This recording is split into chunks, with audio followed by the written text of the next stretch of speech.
ಪಾರ್ಥ, ನೀನು ನಿನ್ನ ಕಚೇರಿ ಎಂಬ ಕುರುಕ್ಷೇತ್ರದಲ್ಲಿ ನಿನ್ನ ಮೇಜಿನ ಮುಂದೆ ಕುಳಿತು ಕಂಪ್ಯೂಟರ್ ಪರದೆ ಎಂಬ ಯುದ್ಧ ಭೂಮಿಯನ್ನು ದಿಟ್ಟಿಸುತ್ತಾ ಕುಳಿತಿದ್ದೀಯೆ.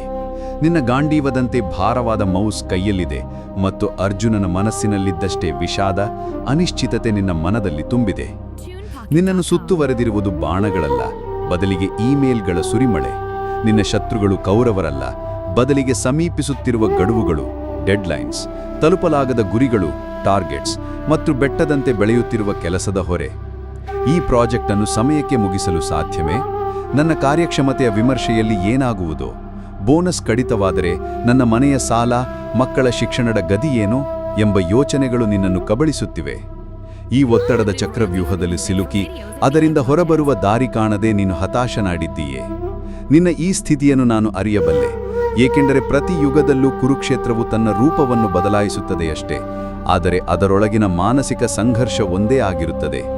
ಕೇಳು ಮಿತ್ರ, ನಿನ್ನ ಈ ದುಃಖಕ್ಕೆ, ಈ ಒತ್ತಡಕ್ಕೆ ಮೂಲ ಕಾರಣ ಆ ಕೆಲಸದ ಹೊರೆಯಲ್ಲ ಅಥವಾ ಆ ಕಠಿಣವಾದ ಗಡುವುಗಳಲ್ಲ. ನಿನ್ನ ಸಮಸ್ಯೆಯ ಮೂಲ ಆಳವಾಗಿ ನಿನ್ನೊಳಗೆ ಇದೆ. ಅದು ಫಲದ ಮೇಲಿನ ಅತಿಯಾದ ಮೋಹ ಮತ್ತು ಫಲಿತಾಂಶದ ಬಗೆಗಿನ ಭಯ. ನೀನು ಮಾಡುವ ಕರ್ಮದ ಮೇಲೆ, ಅಂದರೆ ನಿನ್ನ ಪ್ರಯತ್ನ, ನಿನ್ನ ಶ್ರದ್ಧೆ, ನಿನ್ನ ಕೌಶಲದ ಮೇಲೆ ನಿನಗೆ ಸಂಪೂರ್ಣ ಅಧಿಕಾರವಿದೆ. ಆದರೆ ಆ ಕರ್ಮದ ಫಲದ ಮೇಲೆ, ಅಂದರೆ ಬಡ್ತಿ, ಪ್ರಶಂಸೆ, ಬೋನಸ್ ಅಥವಾ ಯಶಸ್ಸಿನ ಮೇಲೆ ನಿನಗೆ ಕಿಂಚಿತ್ತೂ ಅಧಿಕಾರವಿಲ್ಲ. ಏಕೆಂದರೆ ಫಲಿತಾಂಶವು ಕೇವಲ ನಿನ್ನ ಪ್ರಯತ್ನವನ್ನು ಅವಲಂಬಿಸಿರುವುದಿಲ್ಲ. ಅದು ನಿನ್ನ ತಂಡದ ಸದಸ್ಯರ ಕಾರ್ಯಕ್ಷಮತೆ, ನಿನ್ನ ಮೇಲಧಿಕಾರಿಯ ಮನಸ್ಥಿತಿ, ಕಂಪನಿಯ ಆರ್ಥಿಕ ಸ್ಥಿತಿ, ಮಾರುಕಟ್ಟೆಯ ಏರಿಳಿತ ಮತ್ತು ನಿನಗೆ ತಿಳಿಯದ 10 ಹಲವು ಅಗೋಚರ ಶಕ್ತಿಗಳನ್ನು ಅವಲಂಬಿಸಿದೆ. ಯಾವಾಗ ನೀನು ನಿನ್ನ ನಿಯಂತ್ರಣದಲ್ಲಿಲ್ಲದ ಫಲಿತಾಂಶದ ಬಗ್ಗೆ ಚಿಂತಿಸಲು ಆರಂಭಿಸುತ್ತೀಯೋ, ಆಗ ನೀನು ನಿನ್ನ ನಿಯಂತ್ರಣದಲ್ಲಿರುವ ನಿನ್ನ ವರ್ತಮಾನದ ಪ್ರಯತ್ನದ ಮೇಲಿನ ಹಿಡಿತವನ್ನು ಕಳೆದುಕೊಳ್ಳುತ್ತೀಯೇ. ನಿನ್ನ ಶಕ್ತಿಯು ವರ್ತಮಾನದಲ್ಲಿ ಕಾರ್ಯನಿರ್ವಹಿಸುವ ಬದಲು ಭವಿಷ್ಯದ ಕಾಲ್ಪನಿಕ ಭಯಗಳನ್ನು ಪೋಷಿಸಲು ವ್ಯಯವಾಗುತ್ತದೆ. ಉದಾಹರಣೆಗೆ, ರಮೇಶ್ ಎಂಬ ಸಾಫ್ಟ್ವೇರ್ ಇಂಜಿನಿಯರ್ನ ಕಥೆಯನ್ನು ನೋಡು. ಅವನಿಗೆ ಒಂದು ಪ್ರಮುಖ ಪ್ರಾಜೆಕ್ಟ್ನ ಜವಾಬ್ದಾರಿಯನ್ನು ವಹಿಸಲಾಗಿದೆ. ಅವನು ಕೋಡಿಂಗ್ ಮಾಡಲು ಕುಳಿತಾಗ ಅವನ ಮನಸ್ಸಿನಲ್ಲಿ, ಈ ಆ್ಯಪ್ ಯಶಸ್ವಿಯಾಗದಿದ್ದರೆ ಏನಾಗುವುದು? ಬಳಕೆದಾರರು ಕೆಟ್ಟ ವಿಮರ್ಶೆಗಳನ್ನು ಕೊಟ್ಟರೆ ನನ್ನ ವೃತ್ತಿ ಜೀವನಕ್ಕೆ ಕಳಂಕ ತಗುಲುವುದೇ ಎಂಬ ಯೋಚನೆಗಳು ಸುಳಿಯುತ್ತವೆ. ಈ ಭಯದಿಂದ ಅವನ ಕೈಗಳು ನಡುಗುತ್ತವೆ, ತರ್ಕಬದ್ಧವಾಗಿ ಯೋಚಿಸುವ ಸಾಮರ್ಥ್ಯ ಕುಂದುತ್ತದೆ. ಅವನು ಬರೆಯುವ ಕೋಡಿನಲ್ಲಿ ತಪ್ಪುಗಳಾಗುತ್ತವೆ. ಅವನ ಗಮನವು ಅತ್ಯುತ್ತಮ ಕೋಡ್ ಬರೆಯುವುದರ ಮೇಲಿರುವುದಿಲ್ಲ, ಬದಲಿಗೆ ಭವಿಷ್ಯದ ವೈಫಲ್ಯದ ಕಾಲ್ಪನಿಕ ಚಿತ್ರಣದ ಮೇಲಿರುತ್ತದೆ. ಹೀಗೆ ವೈಫಲ್ಯದ ಭಯವೇ ವೈಫಲ್ಯಕ್ಕೆ ಕಾರಣವಾಗುತ್ತದೆ. ಪಾರ್ಥ, ಇದೇ ನೀನು ಮಾಡುತ್ತಿರುವ ತಪ್ಪು. ನಿನ್ನ ಶಕ್ತಿಯನ್ನು ಗಡುವಿನ ದಿನಾಂಕದ ಬಗ್ಗೆ ಚಿಂತಿಸುವುದರಲ್ಲಿ ವ್ಯರ್ಥ ಮಾಡಬೇಡ. ಬದಲಿಗೆ ಆ ಸಂಪೂರ್ಣ ಶಕ್ತಿಯನ್ನು ನಿನ್ನ ಕೈಯಲ್ಲಿರುವ ಆ ಕ್ಷಣದ ಕೆಲಸದ ಮೇಲೆ ಕೇಂದ್ರೀಕರಿಸು. ನೀನೊಂದು ಇಮೇಲ್ ಬರೆಯುತ್ತಿದ್ದರೆ ಆ ಇಮೇಲ್ ಬರೆಯುವುದೇ ನಿನ್ನ ಜಗತ್ತಾಗಲಿ. ನೀನೊಂದು ಪ್ರೆಸೆಂಟೇಷನ್ ಸಿದ್ಧಪಡಿಸುತ್ತಿದ್ದರೆ ಅದರ ಪ್ರತಿ ಸ್ಲೈಡ್ ಅನ್ನು ಒಂದು ಕಲಾಕೃತಿಯಂತೆ ರಚಿಸು. ಫಲದ ಆಸೆಯನ್ನು ತ್ಯಜಿಸಿ ಕಾರ್ಯದಲ್ಲಿ ನಿನ್ನನ್ನು ನೀನು ಪೂರ್ಣವಾಗಿ ತೊಡಗಿಸಿಕೋ. ಇದನ್ನೇ ಕರ್ಮಯೋಗ ಎನ್ನುವರು. ಫಲದ ಮೇಲಿನ ಆಸೆಯಿಲ್ಲದೆ ಕೇವಲ ಕರ್ತವ್ಯವೆಂದು ಭಾವಿಸಿ ಮಾಡುವ ನಿಷ್ಕಾಮ ಕರ್ಮ. ಈ ಕರ್ಮಯೋಗದ ಪಯಣದಲ್ಲಿ ನೀನು ಕಲಿಯಬೇಕಾದ 2ನೇ ಪಾಠ ಸಮಚಿತ್ತತೆ ಅಥವಾ ಸ್ಥಿತಪ್ರಜ್ಞತೆ. ನಿನ್ನ ಕಚೇರಿಯ ಜಗತ್ತು ದ್ವಂದ್ವಗಳಿಂದ ತುಂಬಿದೆ. ಯಶಸ್ಸು ಮತ್ತು ವೈಫಲ್ಯ, ಹೊಗಳಿಕೆ ಮತ್ತು ತೆಗಳಿಕೆ, ಲಾಭ ಮತ್ತು ನಷ್ಟ.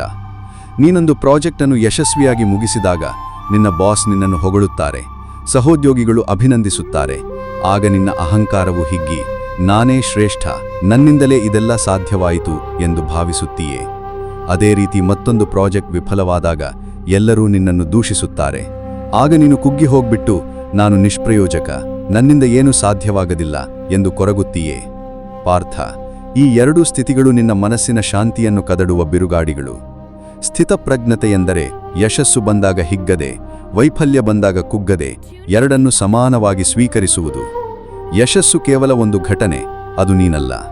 ವೈಫಲ್ಯ ಕೇವಲ ಒಂದು ಪಾಠ, ಅದು ನಿನ್ನ ವ್ಯಕ್ತಿತ್ವದ ಅಳತೆಗೋಲಲ್ಲ. ಪ್ರಿಯಾ ಎಂಬ ಮಾರ್ಕೆಟಿಂಗ್ ಮ್ಯಾನೇಜರ್ ಅನ್ನು ಉದಾಹರಣೆಗೆ ತೆಗೆದುಕೊಳ್ಳು. ಅವಳ ತಂಡ ಒಂದು ದೊಡ್ಡ ಅಭಿಯಾನದಲ್ಲಿ ಯಶಸ್ವಿಯಾದಾಗ ಅವಳು ಸಂತೋಷ ಪಡುತ್ತಾಳೆ, ಆದರೆ ಆ ಯಶಸ್ಸನ್ನು ತಂಡದ ಸದಸ್ಯರ ಪರಿಶ್ರಮಕ್ಕೆ ಅರ್ಪಿಸುತ್ತಾಳೆ. ಅವಳು ತಲೆಯಲ್ಲಿ ಮೆರೆಯುವುದಿಲ್ಲ.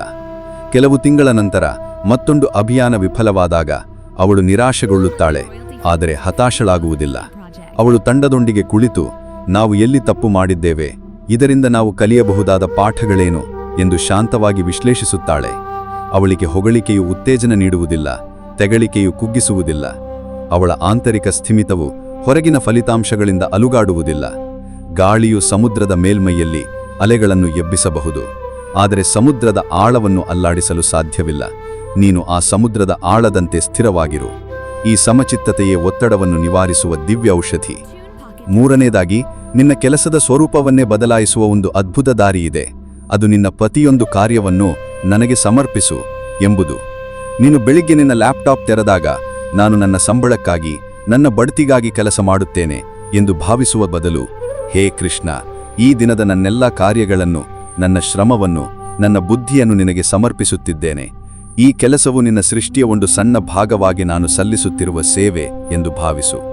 ನೀನು ಮಾಡುವ ಕೆಲಸವು ಎಷ್ಟೇ ಸಣ್ಣದಿರಲಿ ಅಥವಾ ದೊಡ್ಡದಿರಲಿ, ಅದನ್ನೊಂದು ಪೂಜೆಯಂತೆ, ಒಂದು ಯಜ್ಞದಂತೆ ಮಾಡು. ನಾನು ಮಾಡುತ್ತಿದ್ದೇನೆ ಎಂಬ ಅಹಂಕಾರವನ್ನು, ಅಂದರೆ ಐನಸ್, ಬಿಟ್ಟು ಈ ಕಾರ್ಯವು ನನ್ನ ಮೂಲಕ ನಡೆಯುತ್ತಿದೆ ಎಂಬ ಸೇವಾಭಾವವನ್ನು ಬೆಳೆಸಿಕೊ. ನೀನೊಬ್ಬ ಗ್ರಾಹಕ ಸೇವಾ ಪ್ರತಿನಿಧಿಯಾಗಿರಬಹುದು. ನಿನ್ನನ್ನು ಕರೆ ಮಾಡುವ ಪ್ರತಿಯೊಬ್ಬ ಗ್ರಾಹಕನಲ್ಲೂ ನನ್ನನ್ನೇ ಕಾಣು. ಅವರ ಸಮಸ್ಯೆಯನ್ನು ಪರಿಹರಿಸುವುದು ನನಗೆ ಸಲ್ಲಿಸುವ ಸೇವೆ ಎಂದು ಭಾವಿಸು. ಆಗ ನಿನ್ನ ಕೆಲಸವು ಬೇಸರದ್ದು, ಪುನರಾವರ್ತನೆಯ ಕಾರ್ಯವಾಗಿ ಉಳಿಯುವುದಿಲ್ಲ. ಅದು ಮಾನವೀಯ ಸೇವೆಯ ಪವಿತ್ರ ಕಾರ್ಯವಾಗುತ್ತದೆ. ನೀನೊಬ್ಬ ಅಕೌಂಟೆಂಟ್ ಆಗಿರಬಹುದು. ಸಂಖ್ಯೆಗಳೊಂದಿಗೆ ಆಟವಾಡುವುದನ್ನು ಕೇವಲ ಲೆಕ್ಕಾಚಾರವೆಂದು ಭಾವಿಸದೆ, ಒಂದು ಸಂಸ್ಥೆಯ ಆರ್ಥಿಕ ಆರೋಗ್ಯವನ್ನು ಕಾಪಾಡುವ, ಅದರ ಮೂಲಕ ನೂರಾರು ಕುಟುಂಬಗಳ ಜೀವನಕ್ಕೆ ಆಧಾರವಾಗಿರುವ ಜವಾಬ್ದಾರಿಯುತ ಯಜ್ಞವೆಂದು ಭಾವಿಸು. ಯಾವಾಗ ನೀನು ಈ ದೃಷ್ಟಿಕೋನವನ್ನು ಅಳವಡಿಸಿಕೊಳ್ಳುತ್ತೀಯೋ, ಆಗ ಕೆಲಸವು ಹೊರೆಯಾಗುವುದಿಲ್ಲ, ಬದಲಿಗೆ ವರವಾಗುತ್ತದೆ. ಒತ್ತಡವು ಕರಗಿ ಹೋಗಿ ಅದರ ಸ್ಥಾನದಲ್ಲಿ ಒಂದು ಅನನ್ಯವಾದ ಆನಂದ ಮತ್ತು ತೃಪ್ತಿ ಮೂಡುತ್ತದೆ. ಏಕೆಂದರೆ ಪೂಜೆಯಲ್ಲಿ ಆಯಾಸವಿರುವುದಿಲ್ಲ, ಕೇವಲ ಆನಂದವಿರುತ್ತದೆ. ಯಜ್ಞದಲ್ಲಿ ಪ್ರತಿಫಲಾಪೇಕ್ಷೆ ಇರುವುದಿಲ್ಲ, ಕೇವಲ ಸಮರ್ಪಣಾ ಭಾವವಿರುತ್ತದೆ. ಈ ತತ್ವಗಳನ್ನು ನಿನ್ನ ದೈನಂದಿನ ಜೀವನದಲ್ಲಿ ಹೇಗೆ ಅಳವಡಿಸಿಕೊಳ್ಳಬಹುದು ಎಂದು ನೀನು ಕೇಳಬಹುದು. ಅದಕ್ಕೂ ದಾರಿಯಿದೆ ಪಾರ್ಥ. ನಿನ್ನ ಆಧುನಿಕ ಜೀವನ ಶೈಲಿಯಲ್ಲಿ ಅತಿದೊಡ್ಡ ಶತ್ರು ಮಲ್ಟಿ ಟಾಸ್ಕಿಂಗ್ ಎಂಬ ಭ್ರಮೆ. ಒಂದೇ ಸಮಯದಲ್ಲಿ ಇಮೇಲ್ ಪರಿಶೀಲಿಸುವುದು, ಫೋನಿನಲ್ಲಿ ಮಾತನಾಡುವುದು ಮತ್ತು ಮುಂದಿನ ಮೀಟಿಂಗ್ನ ಬಗ್ಗೆ ಯೋಚಿಸುವುದು. ಇದು ನಿನ್ನ ಮನಸ್ಸನ್ನು ಚೂರು ಚೂರಾಗಿ ವಿಭಜಿಸುತ್ತದೆ. ಇದು ನಿನ್ನ ದಕ್ಷತೆಯನ್ನು ಹೆಚ್ಚಿಸುವುದಿಲ್ಲ, ಬದಲಿಗೆ ನಿನ್ನ ಏಕಾಗ್ರತೆಯನ್ನು ನಾಶ ಮಾಡಿ ನಿನ್ನ ಒತ್ತಡವನ್ನು ಹೆಚ್ಚಿಸುತ್ತದೆ. ನನ್ನ ಉಪದೇಶ ಸರಳವಾಗಿದೆ. ಒಂದೇ ಸಮಯದಲ್ಲಿ ಒಂದು ಕೆಲಸ. ನೀನೊಂದು ರಿಪೋರ್ಟನ್ನು ಸಿದ್ಧಪಡಿಸುತ್ತಿದ್ದರೆ, ನಿನ್ನ ಮೊಬೈಲ್ನ ನೋಟಿಫಿಕೇಷನ್ಗಳನ್ನು ಆಫ್ ಮಾಡು, ಇಮೇಲ್ ಟ್ಯಾಬ್ ಅನ್ನು ಮುಚ್ಚು. ನಿನ್ನ ಸಂಪೂರ್ಣ ಗಮನ, ಪ್ರಜ್ಞೆ ಮತ್ತು ಶಕ್ತಿಯನ್ನು ಆ ರಿಪೋರ್ಟಿನ ಮೇಲೆ ಮಾತ್ರ ಕೇಂದ್ರೀಕರಿಸು. ಆ ಕೆಲಸವು ಮುಗಿದ ನಂತರವೇ ಮುಂದಿನ ಕೆಲಸಕ್ಕೆ ಕೈ ಹಾಕು. ರಥವನ್ನು ಓಡಿಸುವಾಗ ಸಾರಥಿಯು ಮುಂದಿನ ರಸ್ತೆಯ ಮೇಲೆ ಮಾತ್ರ ಗಮನವಿಡುತ್ತಾನೆ ಹೊರತು 10 ದಿಕ್ಕುಗಳತ್ತ ನೋಡುವುದಿಲ್ಲ. ಹಾಗೆಯೇ ನಿನ್ನ ಗಮನವನ್ನು ವಿಭಜಿಸಬೇಡ. ಈ ಅಭ್ಯಾಸವು ನಿನ್ನ ಕೆಲಸದ ಗುಣಮಟ್ಟವನ್ನು ಹೆಚ್ಚಿಸುವುದಲ್ಲದೆ, ನಿನ್ನ ಮನಸ್ಸನ್ನು ಅಲೆದಾಡದಂತೆ ತಡೆದು ಅದನ್ನು ಶಾಂತವಾಗಿರಿಸುತ್ತದೆ. ಇದಲ್ಲದೆ ಕೆಲಸದ ನಡುವೆ ಸಣ್ಣ ವಿರಾಮಗಳನ್ನು ತೆಗೆದುಕೊಳ್ಳಲು ಕಲಿ. ನಿರಂತರವಾಗಿ ಗಂಟೆಗಳ ಕಾಲ ಕೆಲಸ ಮಾಡುವುದರಿಂದ ನಿನ್ನ ಶರೀರ ಮತ್ತು ಮನಸ್ಸು ಎರಡೂ ದಣಿಯುತ್ತವೆ. ಪ್ರತಿ ಗಂಟೆಗೊಮ್ಮೆ 5 ನಿಮಿಷಗಳ ವಿರಾಮ ತೆಗೆದುಕೊಳ್ಳು. ಆ ಸಮಯದಲ್ಲಿ ನಿನ್ನ ಜಾಗದಿಂದ ಎದ್ದು ಸ್ವಲ್ಪ ನಡೆಯಾಡು, ಅಥವಾ ಕಣ್ಣುಗಳನ್ನು ಮುಚ್ಚಿ ನಿನ್ನ ಉಸಿರಾಟದ ಮೇಲೆ ಮಾತ್ರ ಗಮನಿಸು. ಒಳಗೆ ಬರುವ ಮತ್ತು ಹೊರಗೆ ಹೋಗುವ ಉಸಿರನ್ನು ಮಗುವಿನ ಮುಗ್ಧತೆಯಿಂದ ಗಮನಿಸು. ಆ 5 ನಿಮಿಷಗಳು ನಿನ್ನ ಮನಸ್ಸನ್ನು ರೀಚಾರ್ಜ್ ಮಾಡುತ್ತವೆ, ಒತ್ತಡದ ಹಾರ್ಮೋನುಗಳನ್ನು ಕಡಿಮೆ ಮಾಡುತ್ತವೆ. ದಿನದ ಕೊನೆಯಲ್ಲಿ ನಿನ್ನ ಕೆಲಸ ಮುಗಿದ ನಂತರ ಕಚೇರಿಯ ಚಿಂತೆಗಳನ್ನು ಕಚೇರಿಯಲ್ಲೇ ಬಿಟ್ಟು ಮನೆಗೆ ಬಾ. ಮನೆಗೆ ಬಂದ ನಂತರ ನೀನೊಬ್ಬ ಉದ್ಯೋಗಿಯಲ್ಲ, ನೀನೊಬ್ಬ ಪತಿ, ತಂದೆ, ಮಗ ಅಥವಾ ಮಿತ್ರ. ಆ ಪಾತ್ರವನ್ನು ಪೂರ್ಣವಾಗಿ ನಿರ್ವಹಿಸು. ಕುಟುಂಬದೊಂದಿಗೆ ಸಮಯ ಕಳೆಯುವುದು, ನಿನ್ನ ಹವ್ಯಾಸಗಳಲ್ಲಿ ತೊಡಗಿಸಿಕೊಳ್ಳುವುದು ಅಥವಾ ಸುಮ್ಮನೆ ಶಾಂತವಾಗಿ ಕುಳಿತುಕೊಳ್ಳುವುದು, ಇವೆಲ್ಲವೂ ನಿನ್ನನ್ನು ಪುನಶ್ಚೇತನಗೊಳಿಸುವ ಪ್ರಕ್ರಿಯೆಗಳು. ಕೆಲಸ ಮತ್ತು ಜೀವನದ ನಡುವೆ ಒಂದು ಸ್ಪಷ್ಟವಾದ ಗೆರೆಯನ್ನು ಎಳೆಯುವುದನ್ನು ಕಲಿ. ಅಂತಿಮವಾಗಿ ಪಾರ್ಥ, ಒಂದು ಸತ್ಯವನ್ನು ಅರ್ಥ ಮಾಡಿಕೋ. ನಿನ್ನ ಜೀವನದಲ್ಲಿ ಬರುವ ಕಷ್ಟಗಳು, ಒತ್ತಡಗಳು ಮತ್ತು ಸವಾಲುಗಳು ನಿನ್ನನ್ನು ನಾಶ ಮಾಡಲು ಬರುವುದಿಲ್ಲ. ಅವು ನಿನ್ನನ್ನು ಹೆಚ್ಚು ಬಲಶಾಲಿಯಾಗಿ, ಹೆಚ್ಚು ತಾಳ್ಮೆಯಂತನಾಗಿ ಮತ್ತು ಹೆಚ್ಚು ಜ್ಞಾನಿಯಾಗಿ ರೂಪಿಸಲು ಬರುವ ಪರೀಕ್ಷೆಗಳು. ಕುಂಬಾರನು ಮಣ್ಣನ್ನು ಪದೇ ಪದೇ ಹದ ಮಾಡಿ, ತಿಕ್ಕಿ, ಬೆಂಕಿಯಲ್ಲಿ ಸುಟ್ಟಾಗ ಮಾತ್ರ ಅದೊಂದು ಸುಂದರವಾದ, ಗಟ್ಟಿಯಾದ ಮಡಿಕೆಯಾಗುತ್ತದೆ. ಹಾಗೆಯೇ ಈ ಕೆಲಸದ ಒತ್ತಡದ ಬೆಂಕಿಯಲ್ಲಿ ಬೆಂದಾಗ ಮಾತ್ರ ನಿನ್ನೊಳಗಿನ ಶಕ್ತಿ, ನಿನ್ನ ಆತ್ಮವಿಶ್ವಾಸ ಮತ್ತು ನಿನ್ನ ಕೌಶಲಗಳು ಪ್ರಜ್ವಲಿಸುತ್ತವೆ. ಆದ್ದರಿಂದ ಈ ಸವಾಲುಗಳನ್ನು ಶತ್ರುಗಳೆಂದು ಭಾವಿಸಬೇಡ, ಅವು ನಿನ್ನ ಬೆಳವಣಿಗೆಗೆ ಸಹಾಯಕವಾದ ಗುರುಗಳೆಂದು ಭಾವಿಸು. ಪ್ರತಿ ಗಡುವು ನಿನ್ನ ಸಮಯ ಪ್ರಜ್ಞೆಯನ್ನು ಪರೀಕ್ಷಿಸುತ್ತದೆ, ಪ್ರತಿ ಗುರಿಯೂ ನಿನ್ನ ಸಾಮರ್ಥ್ಯವನ್ನು ಅಳೆಯುತ್ತದೆ, ಪ್ರತಿ ಕಠಿಣ ಸಹೋದ್ಯೋಗಿಯೂ ನಿನ್ನ ತಾಳ್ಮೆಯನ್ನು ಪರೀಕ್ಷಿಸುತ್ತಾನೆ. ಆದ್ದರಿಂದ ಏಳು ಪಾರ್ಥ, ಈ ವಿಷಾದ ಯೋಗದಿಂದ ಹೊರಬಾ. ನಿನ್ನ ಮೇಜಿನೆಂಬ ರಥದ ಮೇಲೆ ಧೈರ್ಯದಿಂದ ಕುಳಿತುಕೋ. ಫಲಿತಾಂಶದ ಚಿಂತೆಯೆಂಬ ಹತಾಶೆಯನ್ನು ತ್ಯಜಿಸಿ ನಿಷ್ಕಾಮ ಕರ್ಮ ಎಂಬ ನಿನ್ನ ಗಾಂಡೀವವನ್ನು ಕೈಗೆತ್ತಿಕೋ.